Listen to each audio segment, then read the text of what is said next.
Bakit ganyan ang ayos mo? Kamuntik na kitang hindi makilala. Kailangan ko kasing gawin to eh. Nandito na naman yung lalaking humahabol sa akin. Teka, sino ba talaga yung humahabol sa yung lalaking yan? Jessa, okay lang ba? Tsaka ako na ipapaliwanag.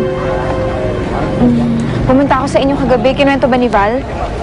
Oo, nakwento sa akin ng kapatid ko. Kaya nga hinanap kita agad eh. Kailangan mo daw ng tulong? Oo, meron kasi akong hinahanap na tao. May nakapagsabi nandun daw siya sa lugar ninyo. Yan. Itong ginuhit ko. Ito ang itsura niya. Sino ba yung lalaki yan? Bakit mo siya hinahanap? Siya si Machete.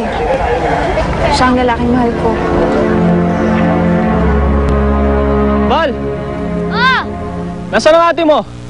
Pumunta lang sa palengke, may bibilin siya. Ganun ba? Sayang, sana sinamahan ko na.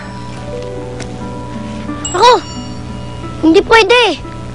May kipagkita yun sa kaibigan niya eh. Kaibigan? Sinong kaibigan? Si Rosella. Rosella? Ay, Yan ang lalaking mahal mo? Oo. Siya ang lalaking mahal ko. Pinaghiwalay kasi kami. Napakaraming nangyari sa akin, Jessa. Mga bagay na mahirap ipaliwanag. Pero nakatakas ako. At nung nakatakas ako, hinanap ko siya kagad. Tulad nga ng sinabi ko sa'yo, may mga bagay na mahirap ipaliwanag. At mahabang kwento, Jessa. Rosella, gusto ko sanang pakinggan ang kwento mo. Makikinig ako. Val, tama ba yung narinig ko? Rosella ang pangalan ng kaibigan niya? ano? Bakit? Kilala mo ba siya? May kilala akong ganung pangalan, pero patay na siya. Bakit? Ano ba nangyari sa kanya? Val, ayoko na sanang balik yung mga ganung bagay. Ano, Jessa? Kilala mo ba si Machete? May nakapagsabi kasi sa akin ng isang araw sa simbahan. May kinasal daw na lalaki doon, kamukhang-kamukha ni Machete. At tinuro nila ako sa lugar ninyo, kaya ikaw nga alam kung dapat kong pagtanungan eh. Kailangan ko na siya makita, Jessa. Kasi baka si Machete at ang lalaking yun ay iisa. Baka siya na ang lalaking hinahanap ko. Kaano-ano mo siya? Dati ko siyang nobya. Nobya? Naku, huwag mo intindihin yun. Baka pangalan lang yun.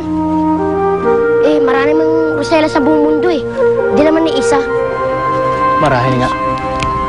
Kalusot rin. Muntik na ako dun ah. Paano kung yung lalaki yun eh, siya nga? Paano kung siya nga yung kinasal sa iba? Hindi ko alam, Jessa, pero hindi ako papayag. Hindi pwede mangyari yun. Pero bakit? Kasi kami ni Machete, kami ang tinakda para sa isa't isa. Hindi ko naiintindihan ang sinasabi mo. Alam kong mahirap intindihin, Jessa. Pero galing kami sa ibang panahon ni Machete. At mula sa panahon yun, tumawid kami sa kasalukuyan. Ang dami namin pinagdaanan, Jessa. Hindi mo alam kung gaano kalalim ang pag-iibigan namin. Noong panahon yun, ang pangalan ko, Aginaya. Diyos ko, si Aginaya.